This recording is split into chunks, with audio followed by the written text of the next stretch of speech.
La physique, c'est bien plus que simplement décrire comment les choses bougent autour de nous. Son véritable pouvoir, c'est de nous permettre de prédire leur avenir. C'est vraiment ça l'enjeu, passer de la simple observation à l'anticipation. Et aujourd'hui, on va décortiquer ensemble comment c'est possible. Mais alors, comment ça marche concrètement? Comment est-ce que, juste en regardant un ballon s'envoler, on peut calculer avec précision l'endroit exact où il va retomber? C'est ce petit mystère qu'on va éclaircir aujourd'hui. Pour bien comprendre, on va y aller pas à pas. D'abord, on va se mettre d'accord sur les outils de base pour décrire le mouvement. Ensuite, on verra comment ce mouvement évolue dans le temps. Puis, on ira chercher la cause de tout ça. Et à la fin, le clou du spectacle, comment on utilise tout ça pour prédire une trajectoire. Allez, on se lance. Avant même de penser à prédire quoi que ce soit, il faut qu'on parle le même langage. On a besoin de quelques définitions et outils de base pour être sûr de bien se comprendre. On commence avec deux notions fondamentales. D'abord, le système, c'est juste le nom qu'on donne à l'objet qu'on étudie. Et ensuite, le référentiel. Ça, c'est tout simplement notre point de vue. Forcément, le mouvement d'une voiture n'est pas du tout le même si on l'observe depuis le bord de la route ou depuis un TGV qui passe à côté. Notre premier outil mathématique, c'est le vecteur position. Le plus simple, c'est de l'imaginer comme une flèche.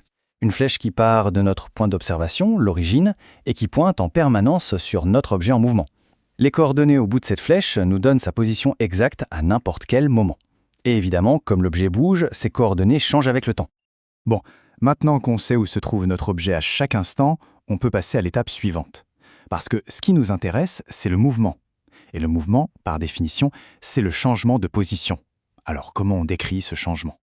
C'est là qu'intervient le vecteur vitesse. En langage mathématique, on dit que c'est la dérivée du vecteur position par rapport au temps. Pas de panique, ça veut simplement dire qu'il mesure à quel point la position change à chaque instant.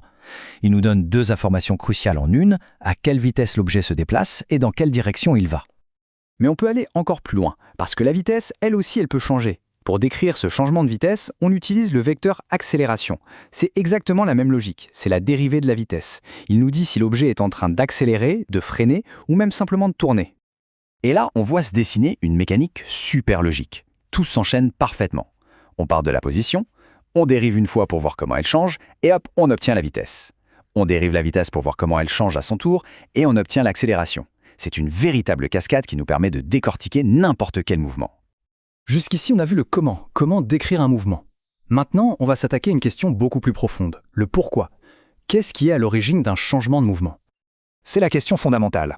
Un objet qui est immobile a tendance à rester immobile. Un objet qui bouge a tendance à continuer sur sa lancée, à moins que quelque chose ne vienne perturber son mouvement. Mais quoi?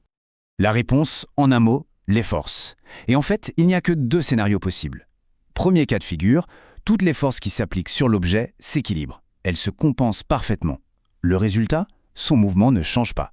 Deuxième cas, il y a un déséquilibre, une force qui l'emporte sur les autres. Et là, c'est inévitable. Le mouvement change, l'objet accélère.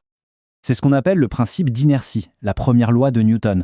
En clair, si on laisse un objet tranquille, ou si l'ensemble des forces qui agissent sur lui s'annulent, eh bien il continue à faire ce qu'il faisait, soit il reste immobile, soit il continue en ligne droite à vitesse constante.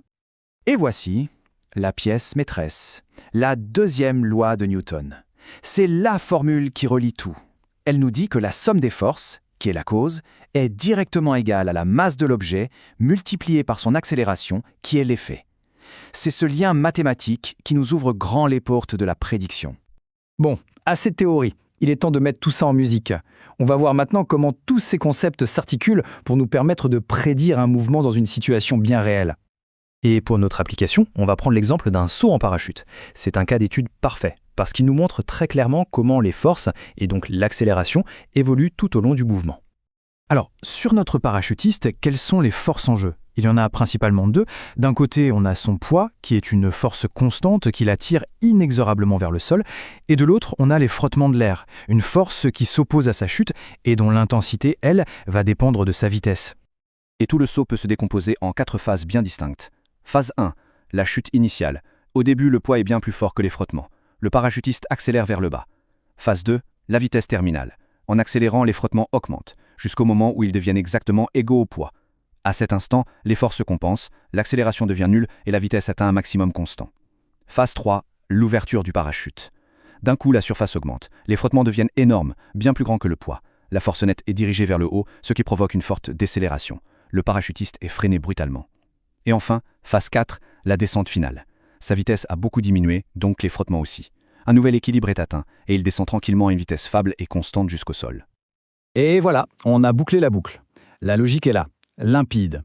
Si on est capable d'identifier toutes les forces qui agissent sur un système, alors grâce à la deuxième loi de Newton, on peut en déduire son accélération à chaque instant.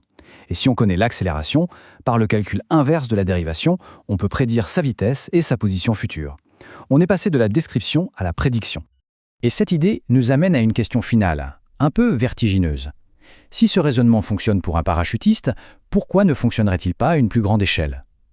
Imaginez un instant. Si on connaissait la position, la vitesse et toutes les forces s'appliquant sur chaque particule de l'univers, pourrait-on, en théorie, en calculer tout l'avenir ?